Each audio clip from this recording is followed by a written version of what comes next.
Floricanto presenta.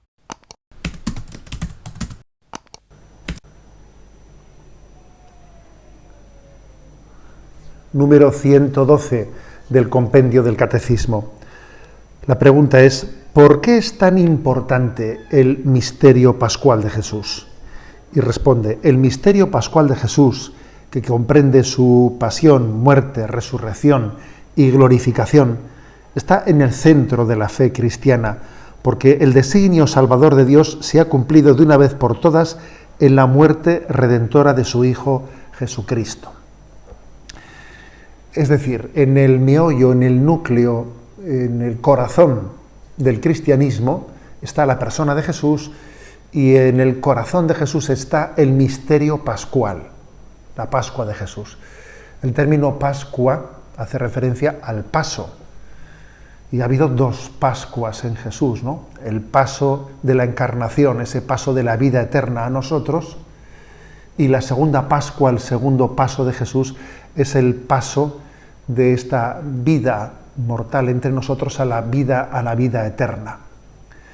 Es una doble Pascua que se funde en una sola en Jesucristo. Fijaros hasta qué punto es el centro del misterio pascual, que el año litúrgico tiene su centro en la Pascua, en la Semana Santa. El triduo pascual es el centro de la celebración cristiana. Todo el resto del año litúrgico se celebra en torno a esa Pascua. También los evangelios nos dejan claro dónde está el centro del mensaje de Jesucristo. Fijaros en los evangelios y veréis que la parte de la vida de Jesús que se narra y se detalla con una gran profusión de detalles, paso a paso, momento a momento, es sin duda alguna la pasión, muerte y resurrección de Jesús. El resto de su vida pública, y no digamos, la infancia de Jesús está narrada mucho más brevemente, escuetamente. Incluso hoy en día los escrituristas nos dicen que lo primero que se escribió de los evangelios fueron la pasión, la Pascua de Jesús. Fue lo primero en ser puesto por escrito, y luego fueron recogiéndose los otros relatos que la tradición oral habían recogido de todas las palabras dichas por Jesús. Pero lo primero que se recoge es la pasión, es el centro. Hay evangelios como el de San Juan que dejan muy claro que todo el resto de la vida de Jesús está apuntando al centro, a la Pascua. Por ejemplo, San Juan algunos han dicho que es el evangelio de la hora. Todavía no ha llegado mi hora. Se acerca la hora. Esta es mi hora. Para esta hora he venido al mundo. Y esa hora de Jesús, según el evangelio de San Juan, es la hora de la cruz. Todo el resto del evangelio estaba confluyendo, estaba apuntando a esa hora, la hora definitiva. En esa hora definitiva Jesús pronuncia un sí al Padre que había sido preparado a lo largo de toda su vida. Pero es verdad que en el momento final, el momento de la Pascua, pasión, muerte y resurrección y glorificación de Jesucristo, tiene una densidad especial, ¿no? Jesús es Salvador, lo dijimos en otro punto del compendio. Jesús es Salvador en todos los momentos de su vida, pero su salvación se concentra de una manera especial en su Pascua.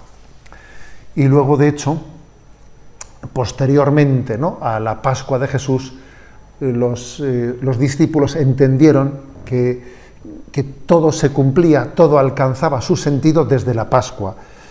Por ejemplo, recordad ese lenguaje de los discípulos de Maús, ¿no? No era necesario que Cristo padeciese eso y entrase en su gloria.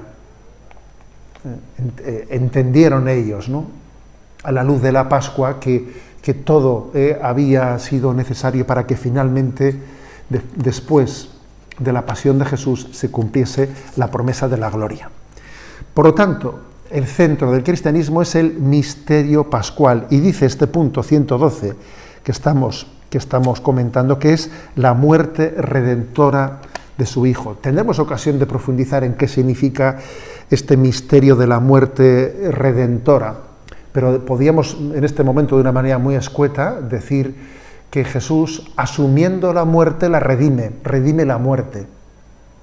Él se introduce en la muerte, y como dice el himno litúrgico, no era posible que la muerte retuviese en su seno al autor de la vida. Cual caballo de Troya que se introduce detrás de la muralla, introduciendo dentro, ¿no?, de ese caballo de Troya quien venciese a los que defendían aquella ciudad, pues siguiendo ese ejemplo, Jesús se introduce en la muerte para vencer la muerte desde dentro por la resurrección. Ese es el misterio redentor. No era posible que la muerte retuviese en su seno al autor de la vida.